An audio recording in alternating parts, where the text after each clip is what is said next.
នេះបងបដែលយើងតែមុនហ្នឹងយើងចុចបិទអត់បានណាបងកាលមុនវាចុចបើកបានមិនដែលនៅពេលដែលយើងចុចបិទវិញគេចុចអត់បានទេចុចអត់បានទេអញ្ចឹងបងចុចយ៉ាងណាមកលៀនដងមិនក៏អត់បានដែរហើយឥឡូវនេះយើងដោះស្រាយបានហើយបងយើងដោះស្រាយវាបានហើយអញ្ចឹងបញ្ហាហ្នឹងយើងអាចដោះស្រាយបានហើយឥឡូវនេះយើងធ្វើការតេស្តបើកអញ្ចឹងបងយើងធ្វើការតេស្តបើកអញ្ចឹងយើងចុចតាមប៉ឹកមកវាដំណើរការបើកគឺធម្មតាវិញទេហើយអានេះដំណើរការធម្មតានៅពេលដែលយើងចុចបិទគឺចុចបានអញ្ចឹងបងចាក់ភ្លេងចុចអីចុចបានបើការមុននោះគឺចុចអត់បានទេហើយអាហ្នឹងតតែវាលុតខ្លួនវាបានវាដល់នីតិវាបានវាលុតវាឧទាហរណ៍តែយើងទុកចោលទៅវាលុតអូតូអាហ្នឹងបានវាបិទខ្លួនវាប៉ុន្តែនេះអត់តែយើងអាច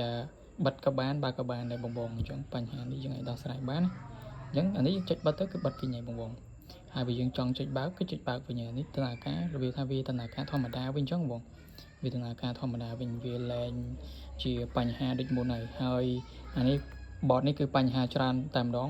វាបញ្ហានៅពេលដែលយើងចាក់យូរម៉ោងទៅគឺវាបាត់សលេងបងវាបាត់សលេង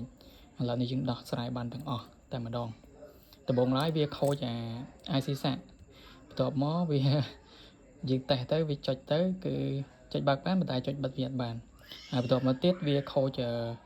វានៅពេលដែលយើងចាក់ចម្រៀងទៅវាចាក់យូរម៉ោងទៅវាបាត់សលេងវាលែងឮសលេងដល់នេះយើងតេស្តសលេងមួយមើលយ៉ានេះ play ចប់បាត់ដល់នេះគេមានតែប៉ុណ្្នឹងទេបង